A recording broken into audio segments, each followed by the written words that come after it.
Christmas at Red Butte by Lucy Maud Montgomery. "Of course Santa Claus will come," said Jimmy Martin confidently. Jimmy was 10, and at 10 it's easy to be confident. "Why, he's got to come, because it is Christmas Eve and he always has come. You know that, twins." Yes, the twins knew it, and cheered by Jimmy's superior wisdom, their doubts passed away. There had been one terrible moment when Theodora had sighed and told them that they mustn't be too much disappointed if Santa Claus did not come this year because the crops had been poor and he mightn't have had enough presents to go around. "That doesn't make any difference to Santa Claus," scoffed Jimmy. "You know as well as I do, Theodora Prentice, that Santa Claus is rich, whether the crops fail or not. They failed 3 years ago before his father died, but Santa Claus came all the same. Probably you don't remember it, twins, because you were too little, but I do. Of course he'll come, so don't you worry a mite. And he'll bring my skates and your dolls. He knows we're expecting them, Theodora, because we wrote him a letter last week and threw it up the chimney. And there'll be candy and nuts, of course, and Mother's gone to town to buy a turkey. I tell you, we're going to have a ripping Christmas." "Well, don't use such slangy words about it, Jimmy boy," sighed Theodora. She couldn't bear to dampen their hopes any further, and perhaps Aunt Elizabeth might manage it if the colt sold well, but Theodora had her painful doubts, and she sighed again as she looked out the window far down the trail that wound across the prairie, red-lighted by the declining sun of the short, wintry afternoon. "Do people always sigh like that when they get to be 16? Asked Jimmy curiously. "You didn't sigh like that when you were only 15, Theodora. I wish you wouldn't. It makes me feel funny, and it's not the nice kind of funniness either." "It's a bad habit I've gotten into lately," said Theodora, trying to laugh. "Old folks are dull sometimes, you know, Jimmy boy." 16 is awful old, isn't it?" said Jimmy reflectively. "I'll tell you what I'm going to do when I get 16, Theodora. I'm going to pay off the mortgage and buy Mother a silk dress and a piano for the twins. Won't that be elegant? I'll be able to do that because I'm a man. Of course, if I was only a girl, I couldn't." "I hope you'll be a good, kind, brave man and a real help to your mother," said Theodora softly, sitting down before the cozy fire and lifting the fat little twins into her lap. "Oh, I'll be good to her, never you fear," assured Jimmy, squatting comfortably down on the little fur rug before the stove. The skin of the coyote his father had killed 4 years ago. "I believe in being good to your mother when you've only got the one. Now tell us a story, Theodora, a real jolly story, you know, with lots of fighting in it. Only please don't kill everybody. I like to hear about fighting, but I like to have all the people come out alive." Theodora laughed and began a story about the Riel Rebellion of '85, a story which had the double merit of being true and exciting at the same time.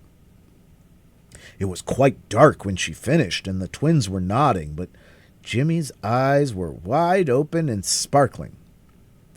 "That was great," he said, drawing a long breath. "Tell us another." "No, it's bedtime for you all," said Theodora firmly. "One story at a time is my rule, you know." "But I want to sit up till Mother comes home," objected Jimmy. "You can't. She may be very late, for she would have to wait to see Mr. Porter. Besides, you don't know what time Santa Claus might come, if he comes at all. If he were to drive along and see you children up instead of being sound asleep in bed, he might go right on and never call at all." Well, this argument was too much for Jimmy. "All right, we'll go, but we have to hang up our stockings first.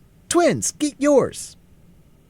The twins toddled off in great excitement and brought back their Sunday stockings, which Jimmy proceeded to hang along the edge of the mantel shelf. This done, they all trooped obediently off to bed. Theodora gave another sigh and seated herself at the window where she could watch the moonlit prairie from Mrs. Martin's homecoming and knit at the same time. I'm afraid you will think from all the sighing Theodora was doing that she was a very melancholy and despondent young lady. You couldn't think anything more unlike the real Theodora.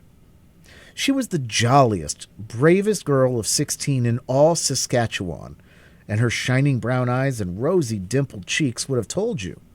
And her sighs were not on her own account, but simply for fear the children were going to be disappointed. She knew that they would be almost heartbroken if Santa Claus did not come, and that this would hurt the patient, hard-working little mother more than all else. 5 years before this, Theodora had come to live with Uncle George and Aunt Elizabeth in the little log house at Red Butte.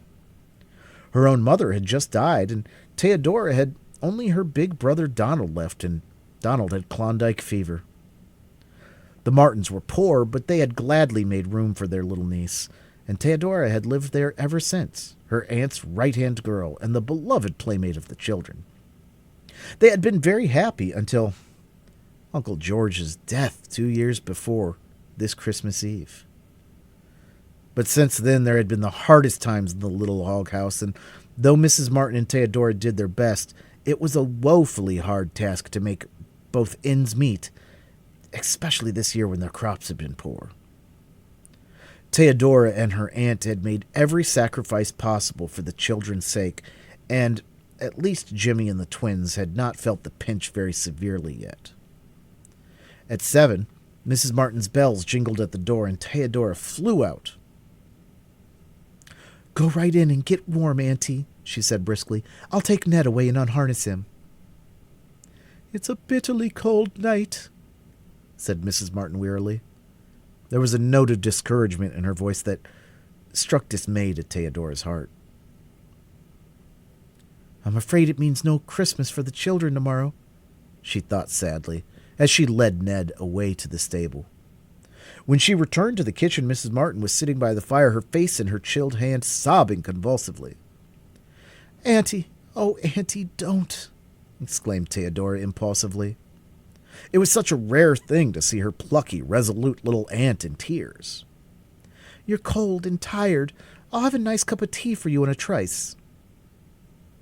"No, it isn't that," said Mrs. Martin brokenly. "It was seeing those stockings hanging there. Theodora, I couldn't get a thing for the children. Not a single thing. Mr. Porter would only give $40 for the colt, and when all the bills were paid, there was barely enough left for such necessaries as we must have.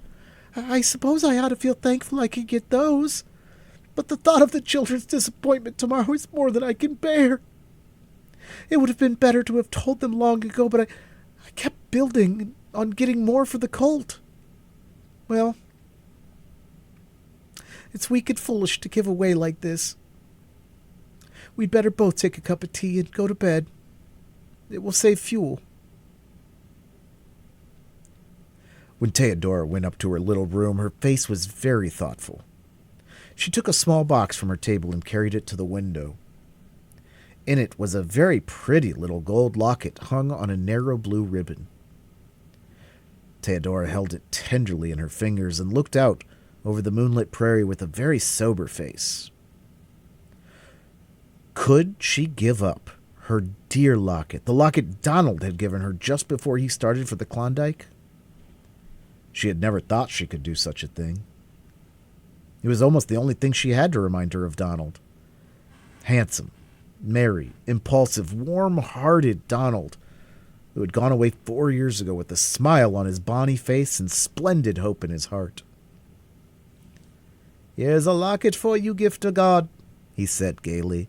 He had such a dear, loving habit of calling her by the beautiful meaning of her name. A lump came into Theodora's throat as she remembered. "I couldn't afford a chain, too, but when I come back I'll bring you a rope of Klondike nuggets for it." Then he had gone away. For 2 years, letters had come from him regularly. Then he wrote that he had joined a prospecting party to a remote wilderness. After that was silence. deepening into anguish of suspense that finally ended in hopelessness. A rumor came that Donald Prentice was dead. None had returned from the expedition he had joined. Theodora had long ago given up all hope of ever seeing Donald again, hence her locket was doubly dear to her.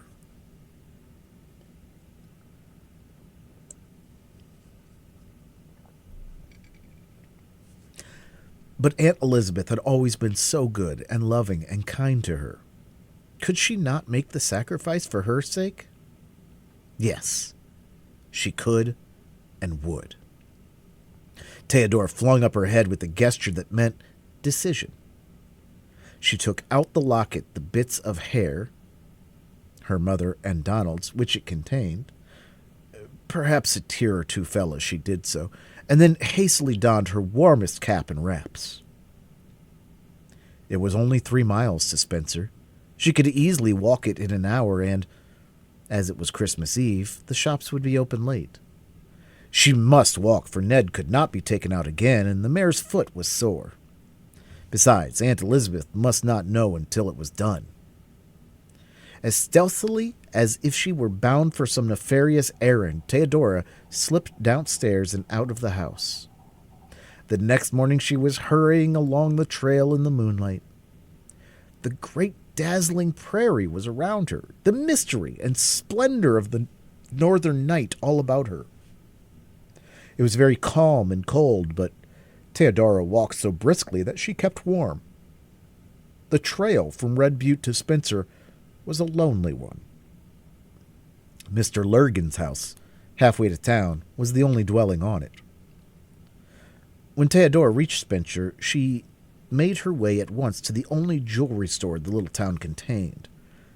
Mr. Benson, its owner, had been a friend of her uncle's, and Theodora felt sure that he would buy her locket.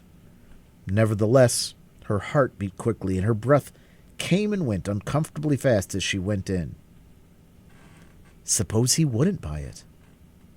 Then there would be no Christmas for the children at Red Butte. "Good evening, Miss Theodora," said Mr. Benson briskly. "What can I do for you?" I'm afraid I'm not a very welcome sort of customer, Mr. Benson," said Theodora, with an uncertain smile. "I want to sell, not buy. Will you buy this locket?" Mr. Benson pursed up his lips, took up the locket, and examined it. "Well, I don't often buy second-hand stuff," he said, after some reflection. "But I don't mind obliging to you, Miss Theodora. I'll give you $4 for this trinket." Theodora knew the locket had cost a great deal more than that, but $4 would get what she wanted, and she dared not ask for more. In a few minutes, the locket was in Mr. Benson's possession, and Theodora, with 4 crisp new bills in her purse, was hurrying to the toy store. Half an hour later, she was on her way back to Red Butte with as many parcels as she could carry: Jimmy's skates, 2 lovely dolls for the twins, packages of nuts and candy, and a nice plump turkey. Theodora beguiled her lonely tramp by picturing the children's joy in the morning. About a quarter of a mile past Mr. Lurgan's house, the trail curved suddenly about a bluff of poplars. As Theodora rounded the turn, she halted in amazement. Almost at her feet, the body of a man was lying across the road. He was clad in a big fur coat and had a fur cap pulled well down over his forehead and ears. Almost all of him that could be seen was a full, bushy beard. Theodora had no idea who he was or where he had come from, but she realized that he was unconscious and that he would speedily freeze to death if help were not brought. The footprints of a horse galloping across the prairie suggested a fall and a runaway, but Theodora did not waste time in speculation.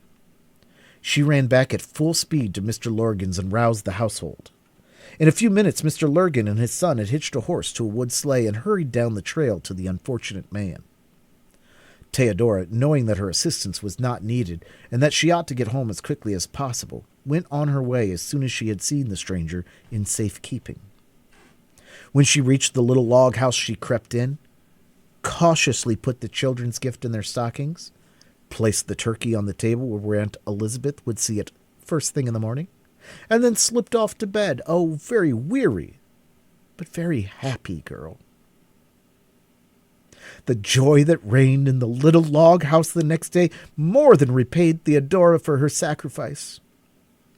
"Whoopee! Didn't I tell you that Santa Claus would come all right?" shouted the delighted Jimmy. "Oh, what splendid skates!" The twins hugged their dolls in silent rapture, but Aunt Elizabeth's face was the best of all. Then the dinner had to be repaired, and everybody had a hand in that. Just as Theodora, after a grave peep into the oven, had announced that the turkey was done, a sleigh dashed around the house. Theodora flew to answer the knock at the door, and there stood Mr. Lurgan, and a big, bewhiskered, fur-coated fellow whom Theodora recognized as the stranger she had found on the trail. But was he a stranger? There was something oddly familiar in those merry brown eyes. Theodora felt herself growing dizzy. "Donald!" she gasped. "Oh, Donald!" And then she was in the big fellow's arms, laughing and crying at the same time. Donald it was indeed. And then followed half an hour during which everybody talked at once, and the turkey would have been burned to a crisp had it not been for the presence of mind of Mr. Lurgan, who, being the least excited of them all, took it out of the oven and set it on the back of the stove. "To think that it was you last night and that I never dreamed of it!" exclaimed Theodora. "Oh, Donald, if I hadn't gone to town!" "I'd have frozen to death, I'm afraid," said Donald soberly. "I got a dispenser on the train last night. I felt that I must come out right out. I couldn't wait till morning, but there wasn't a team to be got for love of money. It was Christmas Eve, and all the lively rigs were out, so I came on horseback. Just by that bluff, something frightened my horse, and he shied violently. I was half asleep and thinking of my little sister, and I went off like a shot. I suppose I struck my head against a tree. Anyway, I knew nothing more until I came into Mr. Lurgan's kitchen. I wasn't much hurt, feel none the worse of it except for a sore head and a shoulder, but, oh, gift of God, how have you grown? I can't realize you're the little sister I left 4 years ago. I suppose you've been thinking I was dead." "Yes, and oh, Donald, where have you been?" "Well, I went way up north with a prospecting party. We had a tough time the first year, I can tell you, and some of us never came back. But we weren't in a country where post offices were lying around loose either, you see. And then at last, just as we were about giving up in despair, we struck it rich. I've brought a snug little pile home with me, and things are going to look up in this little log house, gift to God. There'll be no more worrying for you dear people over mortgages." "I'm so glad, for Auntie's sake," said Theodora, with shining eyes. "But oh, Donald, it's best of all just to have you back. I'm so perfectly happy that I don't know what to do or say." "Well, I think you might have dinner," said Jimmy in an injured tone. "The turkey's getting stone cold, and I'm most starving. I just can't stand it another minute." So with a laugh, they all sat down at the table and ate the merriest Christmas dinner the little log house had ever known.